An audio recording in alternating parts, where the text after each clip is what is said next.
Hey everybody, Adam Savage here in my cave with a show and tell that I've held in reserve for a long time, and I didn't realize that it was just sitting there.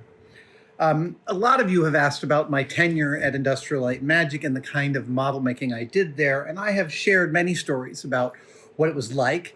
But I have shared very few pieces that I actually made because obviously, they show up in the movies and they go into the archives. And it is the very rare piece that makes it out. But this little chunky chunk, did make it out. And this is actually, so to be clear, this is a little bit of a Star Wars prop from episode 2, from a landing bay that I did as a laser cut job for a motion control shot. And Doug Chang wanted like half a dozen of these spread around like little work screens that were being used by people in this loading bay. I had a very rough sketch and turned this around in I think a couple of days. It has 3 or 4 working LEDs, but it's also got a little bit of a film trick that has a lineage all the way back to Stanley Kubrick built right into this. And that is this little screen here.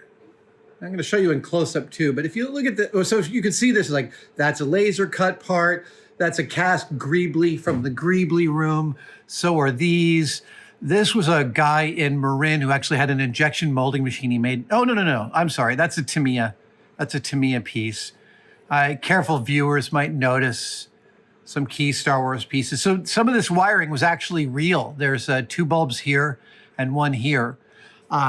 And we put lights into all of these. And then at the end, I just cut myself an extra set of parts and made myself one of these. That's kind of how that kind of thing can work. Sometimes I am not advocating you walk out of the door with anything from your workplace. It might compromise your employment.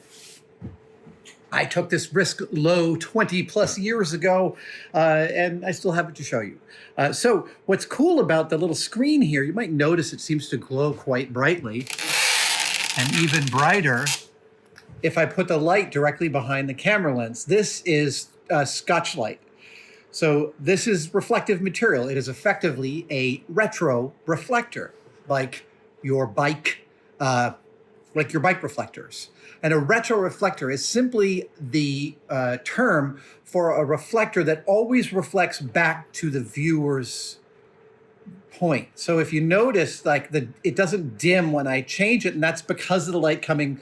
You can see it probably better in this close-up when I put my flashlight right behind. Yeah, right, it lights up. So what we did on the motion control stage was they set these up all over, but put a hot light source right behind right next to the camera lens, and that made all of these light up, and that made it easy to key actual CG, like, I don't know, scrolling data for the workstations in the actual shot.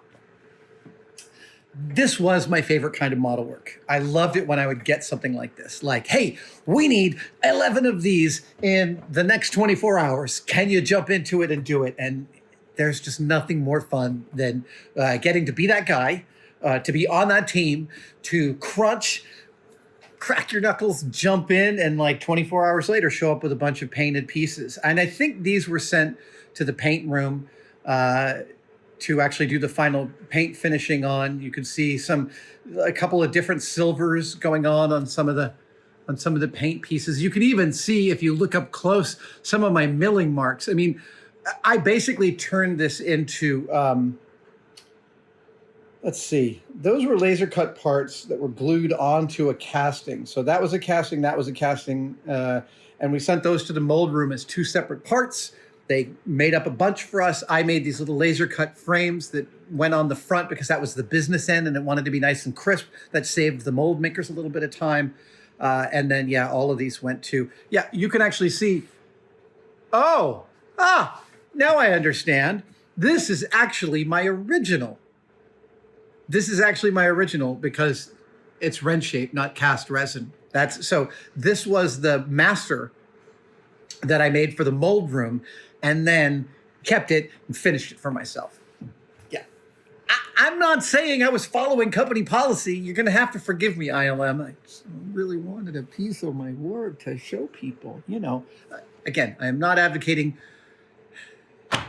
I don't need to go this deeply into it. But you wanted to see a piece of Star Wars propage that I have built in the past, and here you get to see it. Oh, you know what? Here, if I put the light here, you will see. Yeah, see how bright that is? Yeah, look at that. Oh, my desk lamp went out. That's as good a time. Oh, it went back. All right, I'll work on that one later. Thank you guys for joining me for this very little show and tell of a piece I'm very proud of and happy to have in my collection. Yeah, thanks for watching. I will see you guys next time. Cheers.